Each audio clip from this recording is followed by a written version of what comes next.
Hello everyone, welcome to ই বেঙ্গল। আশা করছি তোমরা সকলেই খুব ভালো আছো, সুস্থ আছো এবং মন দিয়ে পড়াশোনা করছো।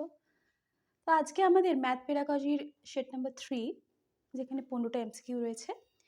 এই ক্লাসটার পরে আমরা ম্যাথের ডেসক্রিপটিভ ক্লাস করব পেডাগজির ওপরে, ঠিক আছে? তো চলো আমরা ডিরেক্ট এবার ক্লাসে চলে যাই। তার আগে যারা যারা চ্যানেলটি সাবস্ক্রাইব করনি অবশ্যই সাবস্ক্রাইব করে বেল আইকনে ক্লিক করে অল নোটিফিকেশন অন করে দিও, যাতে আমাদের চ্যানেলে যে কোনো ভিডিও আপলোড হলেই তোমরা তার নোটিফিকেশন খুব সহজে এবং সঙ্গে সঙ্গে পেয়ে যেতে পারো। আর ভিডিওটি ভালো লাগলে অবশ্যই লাইক করো, শেয়ার করো, কমেন্ট করো, আমরা তাতে একটু এনকারেজড হই। তো আমাদের আজকের প্রথম প্রশ্ন কি আছে দেখে নিই। প্রথম প্রশ্ন রয়েছে এটা যে which of the following is the mathematical technique of self assessment? Self assessment বলতে কি, মানে আত্মমূল্যায়ন। তো এই আত্মমূল্যায়নের জন্য এই চারটে যে অপশনস দেওয়া আছে এর মধ্যে কোনটা ঠিক? টু এনকোয়ারি মানে অনুসন্ধান, নাকি টু কম্পেয়ার নাকি তুলনা করা, 3 নম্বর অপশন বলেছে সেলফ অ্যানালাইজ মানে আত্মবিশ্লেষণ করা, নাকি অল অফ দিস। সঠিক উত্তর কি হবে? সঠিক উত্তর হয়ে যাবে অপশন 4 যেটা আছে, অল অফ দিস। কারণ এখানে টু এনকোয়ারিও হবে মানে অনুসন্ধানও লাগছে, কম্পেয়ার মানে তুলনা করাও অবশ্যই দরকার, আর সেলফ অ্যানালাইজ মানে আত্মবিশ্লেষণ করাও দরকার। তাহলে আমরা কি দেখলাম যে ম্যাথমেটিক্যাল টেকনিক, কোন ম্যাথমেটিক্যাল টেকনিক, কোন গাণিতিক পদ্ধতি বা পদ্ধতিগুলো দরকার কিসের জন্য? আত্মমূল্যায়নের জন্য। সেটা আমাদের রাইট আনসার হয়ে গেল এই চারটি অপশন, ঠিক আছে? চলো পরের প্রশ্ন কি আছে আমরা দেখে নিই। বলছে which of the following is not the principle of assessment of mathematics learning? চারটি যে প্রিন্সিপাল দেওয়া আছে এই চারটি প্রিন্সিপালের মধ্যে কোনটা অ্যাসেসমেন্ট অফ ম্যাথমেটিক্স লার্নিংয়ের যে আত্মমূল্যায়ন তার জন্য এই কোন প্রিন্সিপালটা যাবে না? প্রথমে বলেছে কি প্রিন্সিপাল অফ কন্টেন্টের প্রিন্সিপাল, নাকি প্রিন্সিপাল অফ লার্নিং, নাকি প্রিন্সিপাল অফ পার্শিয়ালিটি, নাকি প্রিন্সিপাল অফ ইমপার্শিয়ালিটি। দেখো এখানে তোমরা খুব সহজেই বলতে পারবে যে 3 নম্বর অপশনটা কারেক্ট হয়ে যাবে। কারণ গণিতে আত্মবিশ্লেষণ করতে বা যে কোনো বিশ্লেষণই করতে, মানে যে কোনো বিষয়ের আত্মবিশ্লেষণ করতে কখনোই পার্শিয়াল হওয়া উচিত নয়, তাই তো? তাহলে আমাদের অপশন 3 হয়ে গেল রাইট আনসার। আচ্ছা, তাহলে প্রিন্সিপাল অফ কন্টেন্ট মানে এই যে এইটা মানে কি, আমাদের একটু মানেটা জেনে নেওয়া দরকার। মানে এইটা বেসিক্যালি কি বলতে চাইছে? কন্টেন্ট মানে কি একটা বিষয়। তো এই কন্টেন্ট, প্রিন্সিপাল অফ কন্টেন্ট বলছে যে অ্যাসেসমেন্ট শুড বি রিফ্লেক্টেড বা should reflect the mathematics that is most important for students to learn. মানে বেসিক্যালি বিষয়গুলো কি কি কন্টেন্ট। তো এই প্রিন্সিপাল অফ কন্টেন্ট কি করছে যে গণিতের কোন কোন বিষয়গুলো ছাত্রছাত্রীদের শেখার জন্য খুব ইম্পর্টেন্ট সেগুলোকে রিফ্লেক্ট করে, ঠিক আছে? আচ্ছা, এবারে সেকেন্ডটা কি? সেকেন্ড হচ্ছে প্রিন্সিপাল অফ লার্নিং। তোমরা সহজেই বুঝতে পারছো যে যেটা তোমাকে আর কি শেখাচ্ছে, যে ম্যাথমেটিক্স লার্নিংটাকে বা শেখাকে এনহ্যান্স করে, সেটাই হচ্ছে প্রিন্সিপাল অফ লার্নিং। আর পার্শিয়ালিতে বললাম যে কোনো রকমভাবে কারো দিকে বলা যাবে না, আর ইম্পার্শিয়ালিটিতে হচ্ছে তার উল্টো হয়ে যাবে, তাই তো? ঠিক আছে, চলো আমরা পরের প্রশ্নে যাই। বলছে which of the following is a good characteristics of a good mathematics textbook at primary level? দেখো এখানে এই যে লেভেলটা মেনশন করা আছে এটা কিন্তু খুব ইম্পর্টেন্ট, যে প্রাইমারি লেভেলের যে টেক্সট বুক, ম্যাথমেটিক্স যে টেক্সট বুকগুলো রয়েছে তার জন্য এই চারটে যে অপশন দেওয়া আছে কোন অপশনটা একটা ভালো, সব থেকে ভালো বৈশিষ্ট্য গণিতের টেক্সট বুকের ক্ষেত্রে ভালো বৈশিষ্ট্য বহন করে?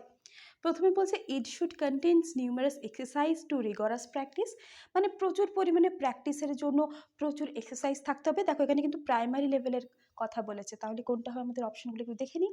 সেকেন্ড অপশন বলেছে it should be attractive and colourful, এই টেক্সট বুকটা অবশ্যই আকর্ষণীয় হতে হবে এবং কালারফুল হতে হবে, অনেক রং বেরঙের ছবি থাকতে হবে, মানে রঙিন হতে হবে আর কি। নেক্সট বলেছে it must be thick and large, বইটা হবে মোটা এবং চওড়া টাইপের আর কি, ঠিক আছে? আর concept should be introduce through contests, কন্টেস্টের মাধ্যমে এই যে কনসেপ্টগুলো রয়েছে সেগুলোকে ইন্ট্রোডিউস করতে হবে। দেখো এখানে বলেই দিয়েছে যে টেক্সট বুক কোন লেভেল, প্রাইমারি লেভেল। তাহলে আমাদের রাইট আনসার কি দেখেই আমরা বলতে পারি সেকেন্ড অপশনটা আমাদের রাইট আনসার হয়ে যাবে।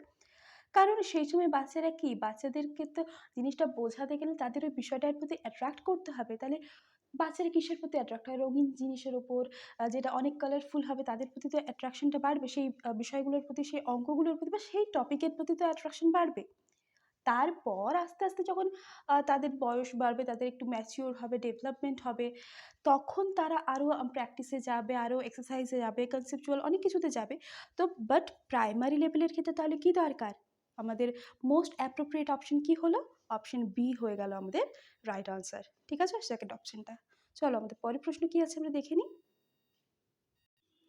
বলছে according to Van Hiele level geometry, students who can describe and sort out shapes on the basis of appearance are at van Hiele level জিওমেট্রির যে কনসেপ্ট রয়েছে সেই অনুযায়ী ছাত্রছাত্রীরা যারা কোনো শেপ, কোনো শেপকে একটা কোনো ক্যাটাগরির আন্ডারে আনতে পারে এবং সেগুলোকে ডেসক্রাইব করতে পারে, তো তাদেরকে আমরা কোন ক্যাটাগরিতে ফেলতে পারি?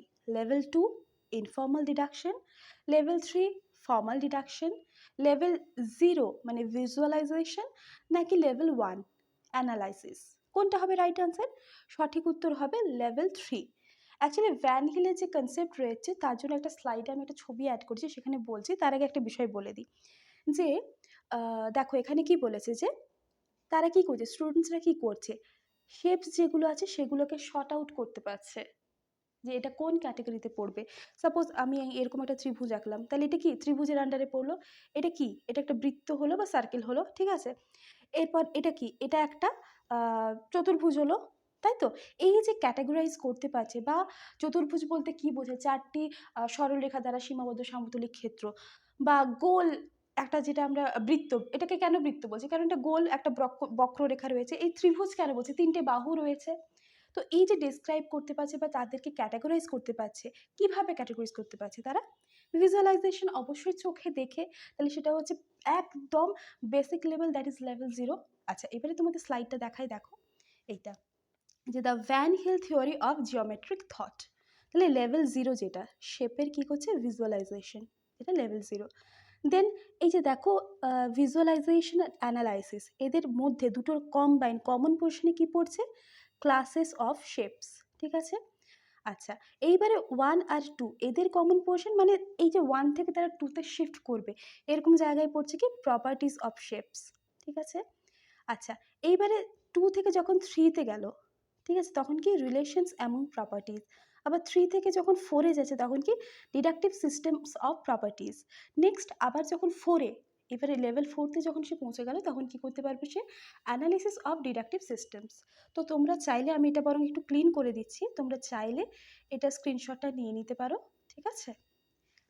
এবং আস্তে আস্তে একটু দেখে রাখো, তোমাদের যদি এখান থেকে যে কোনো প্রশ্ন দেয় সেটা পেরে যাবে। ওকে, চলো আমরা পরের প্রশ্নে যাই, কি আছে বলছে। If a learner is able to perform the 4 basic operations on whole numbers, fractions and decimal numbers, the learner is at the factoring phase, operating phase, quantifying phase, নাকি পার্টিশনিং ফেজ? ঠিক আছে। কোনো একজন লার্নার, সে যদি 4টে basic operation, মানে যোগ বিয়োগ গুণ ভাগ, এই 4টে অপারেশনস করতে পারে কার ওপরে? হোল নাম্বার যা আছে তার উপরে। হোল নাম্বারস বলতে কি? 0কে ইনক্লুড করে যে সকল ন্যাচারাল নাম্বারস আছে, তাই তো। তো এই টোটাল বিষয়গুলোর উপর, মানে হোল নাম্বারসের উপর করতে পারে, ফ্র্যাকশনসের উপর করতে পারে, এবং ডেসিমাল নাম্বারস, দশমিক নাম্বারসের উপর, দশমিক সংখ্যার উপর করতে পারে। তারা কোন স্টেজে আছে? ফ্যাক্টরিং ফেজ, নাকি অপারেটিং, নাকি কোয়ান্টিফাইং, নাকি পার্টিশনিং? কোনটা হবে রাইট আনসার? অবশ্যই তারা যেহেতু অপারেট করতে পারছে, তাহলে সঠিক উত্তর কি হবে? অপশন, যে সেকেন্ড অপশনটা রয়েছে, অপারেটিং ফেজ। এখানে আর কিছু বলার নেই, তোমরা বুঝতে পেরেছো আশা করছি। চলো আমরা পরের প্রশ্নে যাই। দেখো, communication in the mathematics class refers to developing ability to. তো ম্যাথমেটিক্স ক্লাসের ক্ষেত্রে কমিউনিকেশন বলতে কোন এবিলিটিটা, কোন সক্ষমতাটাকে ডেভেলপিং করা, আরও উন্নত করা বা উন্নয়ন ঘটানো, ঠিক আছে, উন্নীত করা বোঝায়। Give prompt response to questions asked in the class, ক্লাসে যে কোয়েশ্চেনগুলো জিজ্ঞাসা করা হয় সেগুলোতে রেসপন্স করা।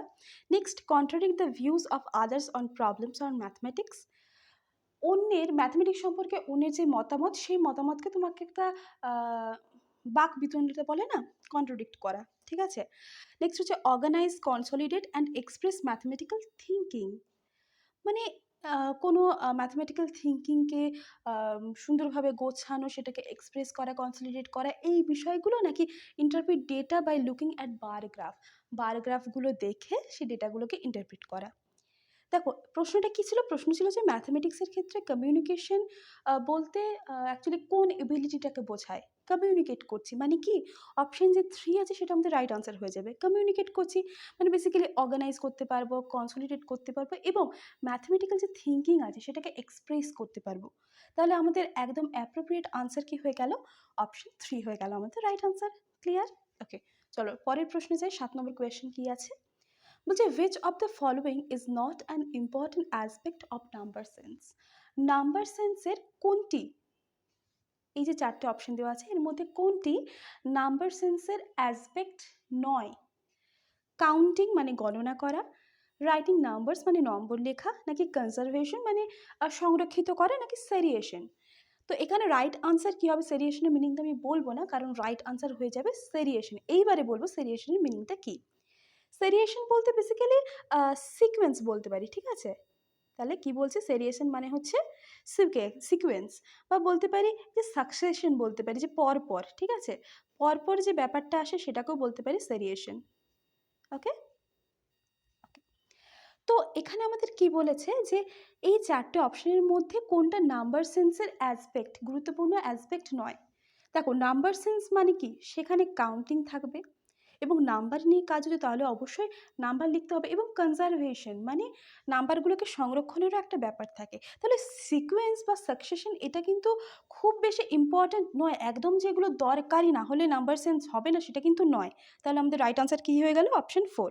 ওকে, এই জন্য একটা স্লাইড রেখেছি, দেখো এই যে the 3 areas of number sense, counting, proportional thinking, whole and parts, এইগুলো হচ্ছে বেসিক্যালি 3টে এরিয়া নাম্বার সেন্সের। ওকে, চলো আমরা পরের আমাদের 8 নম্বর প্রশ্ন কি আছে দেখে নিই।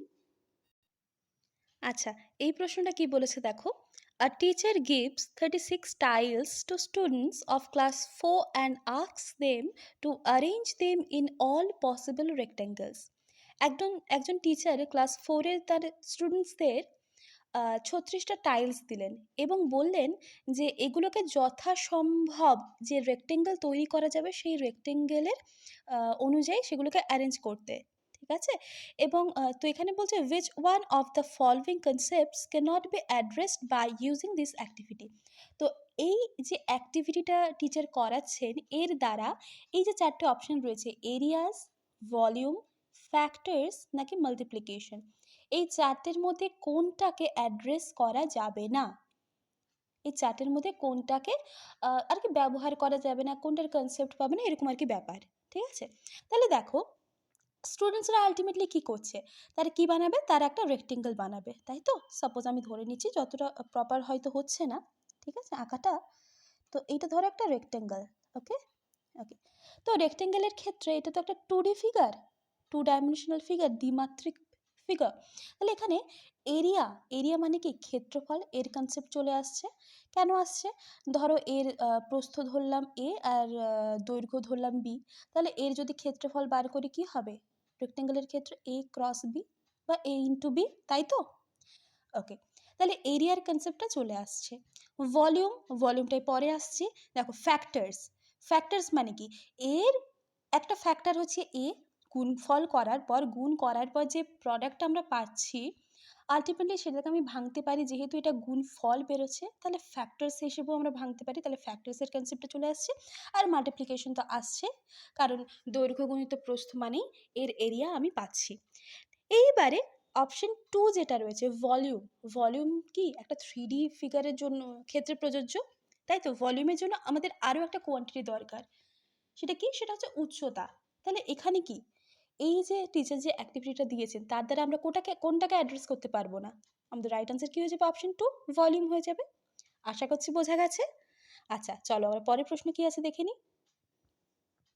ওকে, দেখো কি বলছে, the NCF 2005 national curriculum framework 2005 recommends that teaching of mathematics at the primary level should focus on NCF 2005 সেটা কি রেকমেন্ড করছে যে প্রাইমারি লেভেলের ক্ষেত্রে যে ম্যাথমেটিক্স টিচিং, গণিত যে শিক্ষণ, সেটা কিসের ওপর ফোকাস করে? প্রথমত বলেছে অ্যাবস্ট্রাক্ট কনসেপ্ট অফ ম্যাথমেটিক্স, মানে ম্যাথমেটিক্সের মূর্ত চিন্তাভাবনা। নেক্সট বলেছে helping students connect the classroom with everyday life, মানে স্টুডেন্টসদের, ছাত্রছাত্রীদের কী করতে হবে, তাদের যে তারা যেটা শিখছে ক্লাসে সেটাকে তাদের যে ডেইলি লাইফ, তাদের যে দৈনন্দিন জীবন, সেটার সাথে যেন তারা রিলেট করতে পারে, সংযোগ স্থাপন করতে পারে। নেক্সট বলছে helping students to অ্যাকিউর international standard in learning of mathematics. 3 নম্বরে কী বলেছে তাহলে? বলছে যে ছাত্রছাত্রীদের সাহায্য করতে হবে যাতে তারা ম্যাথমেটিক্স, গণিত শিখনের ক্ষেত্রে একটা আন্তর্জাতিক স্তর, তারা আন্তর্জাতিক একটা ক্ষেত্র বলতে পারি, আন্তর্জাতিক একটা লেভেল বলতে পারি, সেই লেভেলটা তারা অ্যাকোয়ার করতে পারে, অর্জন করতে পারে। ওকে, নেক্সট বলছে প্রিপেয়ারিং ফর হায়ার ম্যাথমেটিক্স, যাতে তারা হায়ার ম্যাথমেটিক্সের জন্য তৈরি হতে পারে। এখানে রাইট আনসার কী হবে? রাইট আনসার অবভিয়াসলি হয়ে যাবে অপশন 2 যেটা রয়েছে, যে helping students connect the classroom with everyday life. কেন? দেখো এটা basically concept NCF national curriculum framework কি বেসিক্যালি 5টা গাইডলাইন্স বলতে পারি, যেটা তোমাদের পরের স্লাইডে রয়েছে। তো এখানে দেখো এই কোয়েশনের সাপেক্ষে তুমি ইজিলি বুঝতে পারবে, তোমার যদি জানা নাও থাকে তুমি খুব সহজেই বুঝতে পারবে যে সব থেকে অ্যাপ্রোপ্রিয়েট আনসার কী হবে। কোনো একটা বিষয় কার্যকরী তখনই সব থেকে বেশি হয় যদি সেটাকে আমরা ডেইলি লাইফে অ্যাপ্লাই করতে পারি। তাহলে সেই রেসপেক্টে আমাদের রাইট আনসার হয়ে গেল অপশন 2। ওকে, আচ্ছা এবার আমরা দেখে নেব যে এনসিএফ 2005 গাইডলাইন্সগুলো কী কী। তো তোমরা যারা যারা স্ক্রিনশট নিতে চাইছো স্ক্রিনশট নিয়ে নাও, দিয়ে আমি বলে দিচ্ছি। আচ্ছা আশা করছি স্ক্রিনশট নেওয়া হয়ে গেছে। দেখো, the NCF was framed considering the articulated ideas in the past such as, 5টা যে মেইন গাইডলাইন্স আছে এনসিএফ 2005 এর ক্ষেত্রে সেটা বলছি। To shift learning from rote method, এই যে রট মেথড মানে মুখস্থ বিদ্যা, শেখাটাকে মুখস্থ বিদ্যা থেকে দূরে সরাতে হবে, মানে তোমাকে প্রপারলি শিখতে হবে। যে মুখস্থ করে মানে উগরে দেওয়া ওই ব্যাপারটা না করে তোমাকে বিষয়টাকে শিখতে হবে, ওই রট লার্নিং থেকে বেরিয়ে আসতে হবে। ওকে, নেক্সট বলছে connecting knowledge to life outside the school. তো এই যে তুমি নলেজ, যে জ্ঞানটা তুমি অর্জন করছো সেটাকে স্কুলের বাইরে তোমাকে কানেক্ট করতে হবে, সংযোগ করতে হবে। Next, to integrate examination into classroom learning and make it more flexible. লার্নিংটাকে তোমাকে ইন্টিগ্রেট করা মানে যুক্ত করতে হবে কার সাথে? ক্লাসরুমের লার্নিংয়ের সাথে এক্সামিনেশনসগুলোকে তোমাকে ক্লাসরুমের লার্নিংয়ের সাথে যুক্ত করতে হবে, এবং এই যে শেখা বিষয়গুলোকে আরও বেশি ফ্লেক্সিবল করতে হবে। ঠিক আছে, নেক্সট বলছে to enrich the curriculum so that it goes beyond text book. যে পাঠ্যক্রম রয়েছে স্কুলের সেটাকে অনেক বেশি সমৃদ্ধ করতে পারে, যাতে সেটা টেক্সট বুকগুলোকেও ছাপিয়ে যায়। ঠিক আছে, মানে কারিকুলামকে খুব ইন্টারেস্টিং করতে হবে যাতে সেগুলো খুব প্রোডাক্টিভ হয়, সেগুলো স্টুডেন্টসদের ক্ষেত্রে উপকারী হয়। পাঠ্যক্রম মানে তো শুধুমাত্র টেক্সট বুক নয়, আরও আলাদা অ্যাক্টিভিটিস রয়েছে, তাই না? ওকে, চলো next, nurturing and overriding identity informed by caring concerns within the democratic polity of the country. ওকে,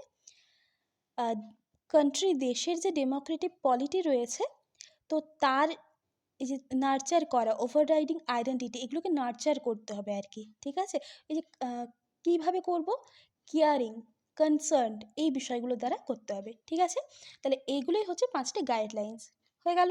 চলো আমরা পরের প্রশ্ন কী আছে দেখে নিই। ওকে, পরের প্রশ্ন বলছে which of the following cannot be considered as a reason for fear and failure in mathematics। মানে এই যে 4টে যে অপশন দেওয়া আছে, 4টে তো রিজন অ্যাকচুয়ালি, এই 4টে রিজনের মধ্যে কোন রিজনটা গণিতে ব্যর্থ হওয়ার যে একটা ভয় এবং মানে একটা গণিতের প্রতি ভয় বলতে পারো, গণিত ভীতি বলতে পারো, বা ফেল হওয়ার একটা যে প্রবণতা আর কি, যে গণিত এটা করতে গেলে কি ফেল হয়ে যাবে, এই বিষয়টা কাজ করে না। কোনটা কারণ নয়, which of the following can not be considered, ঠিক আছে? নয় কোনটা? ক্লাসরুম এক্সপিরিয়েন্স, মানে কোনো একটা ক্লাসরুম থেকে বা গণিতের যে ক্লাসরুম সেখান থেকে হয়তো টিচার বকলেন, টিচারের কোনো একটা বিহেভিয়ারের কারণে স্টুডেন্টস হচ্ছে ভয় পাচ্ছে গণিতকে, বা তার যে ফ্রেন্ডস বা পিয়ার গ্রুপ রয়েছে সেখানে হাসাহাসি বা কোনো কারণে, তাহলে ক্লাসরুম এক্সপিরিয়েন্স এটার কারণ হবে না? হবে না, অবশ্যই হবে ক্লাসরুম এক্সপিরিয়েন্স। কারণ সেখান থেকেও তো স্টুডেন্টের কী হয়, গণিত ভীতি তৈরি হতে পারে, একটা ফেল হওয়ার টেন্ডেন্সি তৈরি হতে পারে। নেক্সট বলছে সিম্বলিক নোটেশনস। অনেক ক্ষেত্রে কী হয়, এই যে বিভিন্ন যে সিম্বল ইউজ করা হয়, কারো কারো ক্ষেত্রে হয়তো প্লাস কোনটা মাইনাস কোনটা, বা প্লাস মানে কি যুক্ত করা না বিযুক্ত করা, দেন ভাগ আর গুণ কোনটা কি, এছাড়াও আরও নানা ধরনের নোটেশনস রয়েছে। তো এই সিম্বলিক যে নোটেশনসগুলো রয়েছে সেগুলো কি গণিতের ভীতি এবং গণিতে ব্যর্থ হওয়ার কারণ? হ্যাঁ, এটা তো হতেই পারে। নেক্সট বলছে স্ট্রাকচার অফ ম্যাথমেটিক্স। গণিতের যে স্ট্রাকচার সেটা কি গণিতে ফেল হওয়ার জন্য দায়ী বা গণিতের ভীতির জন্য দায়ী? অবশ্যই হতেই পারে। নেক্সট যেটা বলেছে জেন্ডার ডিফারেন্স। দেখো, জেন্ডার ডিফারেন্স কি গণিতের সঙ্গে, গণিত শেখা বা গণিত ভীতির সঙ্গে কোনোভাবে রিলেটেড? রিলেটেড নয়। তাহলে এক্ষেত্রে আমাদের রাইট আনসার কী হয়ে যাবে? অপশন 4 হয়ে যাবে রাইট আনসার, জেন্ডার ডিফারেন্স। ওকে, চলো এবারে আমাদের পরের প্রশ্ন কী আছে দেখে নিই। বলছে mathematics puzzles at primary level help in. এই যে গণিতের যে পাজলস রয়েছে, পাজল হতে পারে বিভিন্ন টাইপের, ধাঁধাও বলতে পারি আমরা, ঠিক আছে? এই যে পাজলসগুলো প্রাইমারি লেভেলের গণিতের যে ধাঁধা, সেগুলো প্রাইমারি লেভেলে কিসে হেল্প করে? Identifying brilliant students of the class. একটা ক্লাসের মধ্যে যারা ব্রিলিয়েন্ট স্টুডেন্টস আছে তাদেরকে আইডেন্টিফাই করতে, নাকি প্রোভাইডিং ফান টু স্টুডেন্টস। হ্যাঁ, ফানটা হতেই পারে যে তাদেরকে মজা দেবে, কিন্তু এটা কি রাইট আনসার হবে? বাকিগুলো কী আছে আমরা একটু দেখে নিই। থার্ড নম্বর অপশন বলেছে টেস্টিং প্রবলেম সলভিং স্কিলস। হ্যাঁ, এটাও কিন্তু হতে পারে। এবারে বলেছে 4 নম্বরে প্রমোটিং প্রবলেম সলভিং স্কিলস, মানে তাদের যে প্রবলেম সলভিং স্কিলস সেটাকে প্রমোট করা। কোনটা হয়ে যাবে রাইট আনসার? দেখেই বুঝতে পারছো তোমরা যে অপশন 4 হয়ে যাবে রাইট আনসার। দেখো, এখান থেকে তুমি 4টে অপশনই মনে হবে যেন একদম কারেক্ট, কিন্তু মোস্ট অ্যাপ্রোপ্রিয়েট কোনটা হয়ে যাবে? যে প্রমোটিং প্রবলেম সলভিং স্কিলস। এই যে পাজলসের মাধ্যমে তারা কী করছে, স্টুডেন্টসদের যে প্রবলেম সলভিং স্কিলস সেটাকে টেস্ট করা যাচ্ছে, তারা বেশ মজাও পাচ্ছে সলভ করতে, এবং যারা একটু বুদ্ধি খাটাতে পারছে তাদেরকে আইডেন্টিফাই করতে পারছি। কিন্তু সব থেকে ভালো কি, সেটা হচ্ছে এই যে তাদের প্রবলেম সলভিং স্কিলস, এটা ব্রেন স্টর্মিং হচ্ছে না, তাদের সেই প্রবলেম সলভিং স্কিলটাকে আরও ডেভেলপড করা যাচ্ছে, প্রমোট করা যাচ্ছে। তাহলে আমাদের রাইট আনসার কী হয়ে গেল? অপশন 4 হয়ে গেল রাইট আনসার। ক্লিয়ার আশা করছি। এবারে আমরা দেখি আমাদের পরের প্রশ্ন কী রয়েছে। পরের প্রশ্ন বলছে আ teacher is teaching addition to class 2 students. একজন টিচার ক্লাস 2 এ যারা ছাত্রছাত্রীরা রয়েছে তাদেরকে যোগ করা শেখাচ্ছেন। তো বলছে which one of the following is the most suitable strategy to follow. এই 4টে স্ট্র্যাটেজির মধ্যে কোন স্ট্র্যাটেজিটা মোস্ট সুইটেবল হবে, যাতে ওই টিচার ক্লাস 2 এর স্টুডেন্টসদের খুব ভালোভাবে অ্যাডিশন মানে যোগ প্রক্রিয়াটা বোঝাতে পারেন। প্রথম অপশন বলছে what problem should not be done in class 2। এই যে ওয়ার্ড প্রবলেম, মানে এই যে অ্যাডিশন যেটা, সেটাকে ওয়ার্ড প্রবলেমের দ্বারা, যে সাপোজ বললেন যে একজন একটা বাচ্চা গেল দোকানে গিয়ে বলল যে আমাকে এই চকলেট 2টো দিন, এই চকলেট 3টে দিন, তাহলে সে মোট কটা চকলেট কিনলো? এই যে বাক্যগুলো, অঙ্কগুলোকে একদম বাক্যের মাধ্যমে বলছে বা শব্দের মাধ্যমে শব্দগুলোকে যুক্ত করে করে বলছে, এগুলোকে বলা হয় কি ওয়ার্ড প্রবলেম। তো বলছে যে ক্লাস 2 এ ওয়ার্ড প্রবলেম করানোর দরকার নেই। নেক্সট বলেছে কি word problem should be used only for the purpose of assessment. এই যে ওয়ার্ড প্রবলেমগুলো, এগুলোকে মূল্যায়নের ক্ষেত্রে শুধুমাত্র ব্যবহার করতে। নেক্সট বলেছে addition should be introduce through word problem. বলেছে এই যে যোগ প্রক্রিয়াকে অবশ্যই ওয়ার্ড প্রবলেমের দ্বারা এক্সপ্রেস করতে বা ইন্ট্রোডিউস করতে স্টুডেন্টসদের সামনে, ঠিক আছে? নেক্সট বলছে word problem should be done at the end of the chapter. কোনো একটা চ্যাপ্টার শেষ হলে তারপর ওয়ার্ড প্রবলেম করাতে। এটা তোমরা কমন সেন্স লাগিয়ে বুঝতে পারছো কী হবে? অপশন 3 হয়ে যাবে রাইট আনসার। কেন? এই যে কোনো, আমি যদি ডিরেক্ট বলেছি, দেখো 2 + 3 আমি যোগ করলাম, কত হচ্ছে? 5 হচ্ছে। এটা বেশি ইফেক্টিভ হবে, নাকি তুমি যখন বিষয়টাকে ওয়ার্ড প্রবলেমের দ্বারা স্টুডেন্টসদেরকে বোঝাচ্ছ, ক্লাস 2 এর স্টুডেন্টসদের বোঝাচ্ছ, তারা ইজিলি বুঝতে পারবে? অবশ্যই যখন সেটাকে আমি আরও এলাবোরেট করে বলছি ওয়ার্ড প্রবলেমের দ্বারা, তখনই বুঝতে পারবে। তাহলে আমাদের রাইট আনসার কী হয়ে গেল, যে addition should be introduce through word problem. সেটা অ্যাডিশন হোক, সাবস্ট্রাকশন হোক, ঠিক আছে? এই যে ওয়ার্ড প্রবলেমটা না খুব ইফেক্টিভ হয় বাচ্চাদের শেখানোর ক্ষেত্রে। ক্লিয়ার? চলো আমাদের পরের প্রশ্ন কি আছে আমরা দেখে নিই। আমাদের পরের প্রশ্ন বলছে, which of the following is the best sequence to teach the topic measurement of length at the primary stage?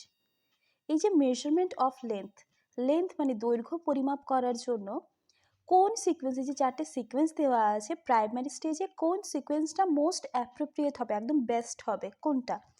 First option যেটা, সেটা বলেছে কম্পারিজন, মানে প্রথমে তুলনা করবে, তারপর ইউজিং নন স্ট্যান্ডার্ড মেজার্স। তুলনাটা করছো কিভাবে? সেটা হচ্ছে প্রথমে নন স্ট্যান্ডার্ড যে মেজার্সগুলো দিয়ে, তারপর ইউজিং স্ট্যান্ডার্ড মেজার, মানে প্রথমে তুলনা করলে নন স্ট্যান্ডার্ড মেজার্স দিয়ে, তারপর তুমি স্ট্যান্ডার্ড মেজার্সে গেলে। তারপরে কি বলছে, যে ডেভেলপিং স্ট্যান্ডার্ড ইউনিট, তারপর তুমি যে স্টুডেন্টসরা আছে তাদেরকে বলছো যে কম্প্যারিজন করলে, তারপরে নন স্ট্যান্ডার্ড মেজার্সে গেলে, তারপর স্ট্যান্ডার্ড মেজার্স দিয়ে তাদেরকে বোঝানোর পর ডেভেলপ করছো কি, যে স্ট্যান্ডার্ড ইউনিট যেগুলো আছে সেগুলোতে ডেভেলপ করা হচ্ছে। এটা হচ্ছে ফার্স্ট অপশন। সেকেন্ড অপশন বলেছে developing standard unit, then using standard measures, then using non standard measures, then comparison. Third option বলেছে using standard measures, using non standard measures, then developing standard unit, then comparison. দেখো 3 নম্বর অপশনটা কিন্তু বাদ, comparison লাস্টে, এটা হতে পারে না। সেকেন্ড অপশনও বাদ, কম্প্যারিজন লাস্টে। আগে তো তোমাকে কিছু একটা বোঝাতে গেলে তুলনা করতে হবে তো, তাই না? তাহলে লাস্টে তো হতে পারে না, ওটা কিন্তু প্রথমে আসতে হবে। তাহলে হয় 1 হবে, নয় 4 হবে। কম্প্যারিজন প্রথমে আছে। আচ্ছা, এবারে 4 নম্বরে দেখো কি বলেছে, কম্প্যারিজনের পর বলেছে ইউজিং নন স্ট্যান্ডার্ড মেজার্স। ঠিক আছে, প্রথমে তুমি একটু কম্প্যারিজন করছো কিসের বেসিসে? নন স্ট্যান্ডার্ড যে মেজার্সগুলো হয় সেগুলোর বেসিসে। ঠিক আছে, ভালো কথা। এরপরে কি বলছে, যে ডেভেলপিং স্ট্যান্ডার্ড ইউনিট। না, এটা তো হতে পারে না। কেন কেন বলো তো হতে পারে না? কারণ তুমি যে নন স্ট্যান্ডার্ড মেজার্স দ্বারা যে মেজারমেন্টটা করছো, তাহলে তোমাকে ইউনিট ডেভেলপ করতে গেলে প্রথমে তো স্ট্যান্ডার্ড মেজার্সগুলো ব্যবহার করতে হবে। তাহলে 4টাও বাদ চলে গেল। আমাদের রাইট আনসার কি হয়ে গেল? অপশন 1 যেটা। তাহলে আমরা কি করব, প্রথমে কম্পেয়ার করব কি দিয়ে? নন স্ট্যান্ডার্ড যে মেজার্সগুলো হয় সেগুলো দিয়ে কম্পেয়ার করব। তারপরে কি হবে, তারপরে হচ্ছে স্ট্যান্ডার্ড যে মেজার সেটা দ্বারা কম্পেয়ার করব। তারপরে যে স্ট্যান্ডার্ড ইউনিট আছে সেটাকে ডেভেলপ করা হবে। এইভাবে প্রাইমারি স্টেজে যে মেজারমেন্ট অফ লেন্থ এই টপিকটাকে এই সিকোয়েন্স ওয়াইজ আমরা বোঝাতে পারবো খুব ভালোভাবে। এটা হচ্ছে সব থেকে বেস্ট সিকোয়েন্স। বোঝা গেছে আশা করছি। আমরা পরের প্রশ্নে যাই। ওকে, আমাদের নেক্সট কোয়েশ্চেন বলছে, which of the following is the most appropriate strategy for introducing the concept of multiplication of two decimal numbers in the middle school? এই যে 4টে স্ট্র্যাটেজি দেওয়া আছে, তার মধ্যে কোন স্ট্র্যাটেজিটা মিডল স্কুলে যারা স্টুডেন্টসরা আছে তাদেরকে টু ডেসিমাল নাম্বারস যেগুলো রয়েছে সেইগুলোর মাল্টিপ্লিকেশন, গুণ করার যে বিষয়টা, যে কনসেপ্টটা, সেটা বোঝানোর জন্য অ্যাপ্রোপ্রিয়েট হবে? প্রথমে বলেছে multiplication as repeated addition should be emphasised. মানে দেখো, আমরা যদি বলি যে একজনের কাছে 2 টাকা আছে, তাহলে এরকমভাবে 7 জনের কাছে কত টাকা থাকবে? আমরা ডিরেক্ট গুণ করতে পারি, 2 × 7 মানে হচ্ছে 14। একই রকমভাবে আমরা যোগের মাধ্যমে করতে পারি, যে 2 + 2 + এরকম করে আমরা 7 বার করব, 7 বার করে কত হচ্ছে দেখব, তাহলে 14 হচ্ছে। তাহলে কি মাল্টিপ্লিকেশন হচ্ছে বেসিক্যালি অ্যাডিশনকে আমরা ছোট্ট করে ইজিলি ভাবে আমরা মাল্টিপ্লিকেশন করছি। ঠিক আছে, কিন্তু এখানে কি বলেছে, প্রথম অপশনটা বলেছে যে multiplication as repeated addition should be emphasised. কিন্তু এটা কি অ্যাপ্রোপ্রিয়েট হবে? তুমি যদি ডেসিমাল নাম্বার, 2 ডেসিমালস নাম্বার অব্দি সংখ্যা দেখো, সেই ক্ষেত্রে কি এটা অ্যাপ্রোপ্রিয়েট হবে? একদমই হবে না। তাহলে প্রথম অপশনটা বাদ। নেক্সট কি বলেছে, multiplication as inverse of division should be emphasised. মাল্টিপ্লিকেশনকে দেখো, ডিভিশন বলতে কি, ভাগ, তাহলে ভাগ প্রক্রিয়ার যে ইনভার্স, ভাগ প্রক্রিয়ার যে অনুন্নক, সেই মাধ্যম হিসেবে মাল্টিপ্লিকেশনকে বোঝাবে। দেখো এখানে কিন্তু মিডল স্কুলের কথা বলা হচ্ছে, তাহলে কি এটা একটু টাফ হয়ে যাবে না বিষয়টা? তাহলে 2 নম্বর অপশনটাও বাদ গেল। নেক্সট কি বলছে, the algorithm should be used to introduce the concept. Algorithm use করে মাল্টিপ্লিকেশন 2 ডেসিমাল নাম্বারস মিডল স্কুলে বোঝানো যাবে? খুব টাফ হয়ে যাবে। আচ্ছা, এইবারে 4 নম্বরটা তো হতে হবে, 3টে যেহেতু বাদ। দেখা যাক 4 নম্বরে কি বলেছে। The process should be visually represented. দেখো, কোনো একটা বিষয়কে আমরা যদি খুব সহজে বুঝতে চাই, কখন বুঝতে পারি? যদি অডিওর সাথে আমরা ভিজুয়ালি একটু কানেক্ট করতে পারি, তাই না? তাহলে এই যে 2 ডেসিমাল, এই প্রসেসগুলো কিন্তু হবে না তা নয়, কিন্তু সবথেকে ভালো একদম মোস্ট অ্যাপ্রোপ্রিয়েট স্ট্র্যাটেজি কোনটা হবে? যখন এই যে প্রসেসটাকে কি করা হচ্ছে, ভিজুয়ালি প্রেজেন্ট করা হচ্ছে মিডল স্কুলের বাচ্চাদের সামনে, তাহলে তারা খুব ভালোভাবে বিষয়টা বুঝতে পারবে। যেহেতু এখানে কি বলেছে যে 2 ডেসিমালস নাম্বারস, যে মাল্টিপ্লিকেশন তার বিষয়টা বলেছে, তাই না? নর্মালি মাল্টিপ্লিকেশন বলেনি, কিন্তু 2 ডেসিমাল নাম্বারসের মাল্টিপ্লিকেশন বলেছে, এবং কাদের ক্ষেত্রে? মিডল স্কুলের স্টুডেন্টসদের ক্ষেত্রে। তাহলে আমাদের মোস্ট অ্যাপ্রোপ্রিয়েট অপশন কোনটা হয়ে গেল? অপশন 4, মানে সেটাকে ভিজুয়ালি প্রেজেন্ট করতে হবে। ক্লিয়ার? চলো, আমাদের আজকের শেষ প্রশ্ন কি আছে আমরা দেখে নিই। দেখো, which of the following is not a mathematical process? memorization, measurement, visualization নাকি estimation? কোনটা ম্যাথমেটিক্যাল প্রসেস নয়, গাণিতিক পদ্ধতি নয়? মেমোরাইজেশন মানে কি? মেমোরাইজ করা, তাই তো?